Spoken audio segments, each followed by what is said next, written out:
Wargamers. It's your old pal, Mr. Wargaming. We're here at the workshop. I want to tell you what I've been up to here in the month of April.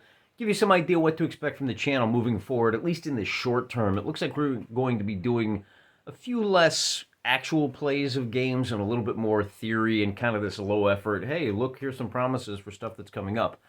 I am fast approaching the end of what I hope is 60-hour plus work weeks. I'm back on the day shift after being on the night shift. It was a little easier for me to sneak off and film live plays of the actual games being played when I was on the night shift, and I had a little bit more time to edit and do all the various sundry stuff. That's come to a close. It's a little harder to find time, so if we're doing shorter videos for a little stint here, you understand why. With that said, let's go look at the table, have some fun.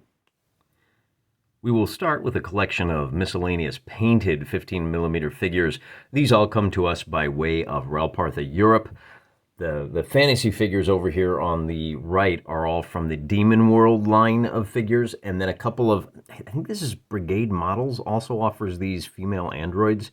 Yeah, we're going heavy on the pretty ladies this time. Representation matters. I think April is like Broad History Month, so you know we like to respect the skirts and the dames around here. I did a little bit of wet blending on this little Chiquita right here, and I think it turned out really well. It's a little bit glossy still. Might need to hit it with one more coat of dull coat, but man, I tell you, it does a number on the grass there. And then these three they're actually the Ice Witches of Isthak, I want to say, and I originally was going to paint them up as individuals. This one, I figured I could drop a pistol in her hand. She's perfect, man. If you wanted to use some female sci-fi figures, just drop a couple of pistols in her hands, give her a power sword, she's good to go. This one, I don't know about that outfit, man. I don't know who she's trying to impress. You're going into combat with that? I hope you're going up against, some high T guys. So we have a, nice little death cultist wizard here. Look at the letters on that. Some really amazing detail. Some tiny skulls along the bottom of his, my fat thumb is in the way, isn't it? Some tiny skulls along the hem of his skirt there. I just went nice and easy on his black cloak. And then the last one here, this is kind of funny. Count Vlad von Tidy Whiteys, check him out. I'm not sure why he's walking around in a pair of Speedos and nothing else.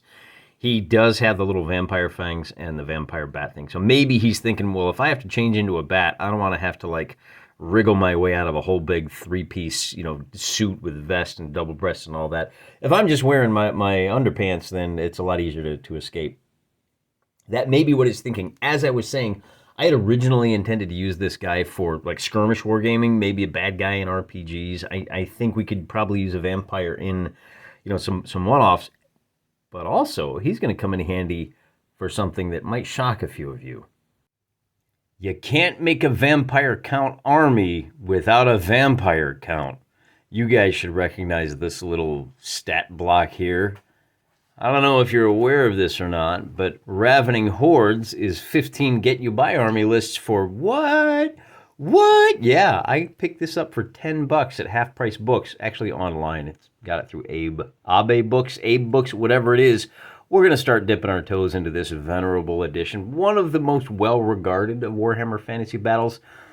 Not my first experience with Warhammer Fantasy Battles. In fact, one of the first big battle games I ever played was 2nd edition Warhammer Fantasy Battles. So I'm looking forward to experiencing that and filling in some of the holes in my call it historical knowledge, I guess.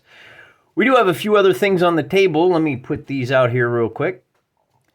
I'll do a whole video on what led me to this, some would say, dark fate of playing some of the G-Dubs rules. We're G-Dubs respecters, not necessarily fans here in the House of Wargaming, but we appreciate everything they've done for the hobby, and while their games aren't exactly my cup of tea, by kind of getting into the one-page rules system, I've learned a new appreciation for what they do. More on that later. That really deserves its own video, and you'll see that coming up shortly. These are a selection of resin figures I bought from, I think, one of the sellers on Etsy. This is like the Thornhaven or Rube Hollow or something like that. I need some ruins because I do want to get back into this title, Rangers of Shadowdeep, and some of the Some of the scenarios feature ruins, so I figured I should at least get one of those, paint that up. I went ahead and got a gargoyle. I really needed a decent fountain, and if we take a look at how big that is compared to... Nope, yeah, this one's for the ladies. This episode we'll do a little bit of beefcake. So this is a really big fountain. You can see I didn't really do a great job dull coating the underside of it, but these are all 15 millimeter ruins. We'll get those painted up. Here's what your boy looks like standing inside there. And then just to add a little bit more scatter terrain, I've got a nice desert oasis. Look at this big statue of a big hero there. It reminds me of one of the paladins from Orcs Must Die, one of my favorite tower defense, first-person tower defense games. He'll be real easy to paint up. Maybe give him one of those like green, what do you call it, like obsidian greenish. Okay, you know, I'm a geologist. You think I would know what it's called? The greenish, blackish marble. I went ahead and bought a little pumpkin patch. That's going to look really good for Halloween episodes. And just kind of make our farms look more farmy. I should probably get a couple of gardens too. And then a couple of these. Now, here's the thing. These, I believe, are 3D prints. At least if the striations on the edges are anything to go by, this is definitely a 3D print. And I've never had to shave a figure before, but if we zoom way in on this guy, I'm not quite sure what's going on here. Maybe you guys can help me out. Look at this tangle of nonsense here. What am I supposed to do with that? Am I supposed to hit this thing with a toothbrush? It's kind of filled in there, and there's even a little bit of wispy stuff over on this side. It's not showing up in the camera too great. But in here in the dish, look at all that. It looks like giant spiders have been going after it. I mean, it is on an alien planet, but I don't know. I'm not too sure about this one. This one looks pretty good, though. So we got a little bit more sci-fi terrain coming up as well. They should paint up quick. And then, like I said, here's the oasis. We'll show you the big shot. Blocks line of sight, blocks movement, gives us a little bit more height to our terrain. Looking forward to getting those painted up. Went with a gray primer. They did, as you can see, they come in, I bought them all in white. I just bought whatever was cheapest. Pretty cheap. I think it was like $30 for the whole collection here. One last thing before we get out of here. Some of you guys really like Gaslands because you can buy and convert little cars, little Matchbox cars. That's great. And you collect the Matchbox cars. You're looking at a guy that likes to take things one step further. I don't just collect cars. I collect battlefields for Gaslands. I've gamed Gaslands where the cars were this big out in the parks. You remember that. It's an old video that we did. I have a standard 10 millimeter mat for those. And now, look at this nonsense. Now, stick around because I got a little confession to make. This is what my turn templates are going to look like. Well, not that. These are my... There we go. That's how big they're going to wind up being by the time all is said and done. I do have a tanker truck that is kind of give you an idea of how well that's going to match up. Now, this particular tongue depressor, when I cut those out, these will be painted up as extra slicks for smoke screens and mine droppers and spike strips. This is a 2 millimeter tanker truck from Irregular Miniatures. And this is a little tin that you get. Now, I bought the Gasland sticker from just, I don't know, like Redbud or whatever it's called. The little tin here is from Amazon, and I've got 2 tracks here, and they come 2 to a pack for $9 dues. So I got the Mars is a Lie sticker, and here's my first oopsie-doopsie moment. The Mars is a Lie is on the wrong, it's upside down. I really should have put it here so it's right side up. See, the Gasland's right side up. But then I have a concrete track. I still need to paint some, like, I don't know, some what would you call it, arena markers. But then I also have, look at this tiny little thing. I got the crossroads out here. And then I put a little bit of junk to block line of sight. And then here's Shop Smart, Shop S Smart with a couple little pump jacks. These are little offcuts from not quite sprue. I got a couple of washers here with a gem on top. Looks a little bit like some kind of a fuel depot, I guess you could say. So we have our Outlands and the Badlands. We've got our concrete track for lots of technical driving. And then we've got our dirt track, dirt arena. And we've got our figure 8. Now, the next question becomes, if you're going to do a track like this, well, hold on, full confession. I really wanted to put the whole project together. I got this far. I went to do, so I did all of the, building, and then I painted it all by hand. And then I went to grab my packs of the cars, and I can't find them anywhere. The Ziplocs of the cars came in. I bought from Pico Armor some technicals, so pickup trucks with big guns in the back, and I bought some 2 millimeter cars, and I think they're all 3 millimeter. So this may be a little undersized. I don't care. It's going to be fine. I can't find them anywhere. They're all in little, they almost look like drug packets, right? Because they're all in little Ziplocs that are like just this big. They're all. I kind of think I threw them away. If I didn't throw them away, they're buried somewhere in one of my projects. For the life of me, I can't find them. If I don't find them in the next week or two, I'm just going to have to break down and spend another $20 ordering a bunch more cars. But it's a really cheap way to go. And, I think, and of course, everything will fit in there, right? Once it's all done. Do I want to magnetize the vehicles or not? I'm not sure. But that does lead us to the next point. And this is kind of a work in progress. Isn't that great? Oh, this is so fun. That's so great.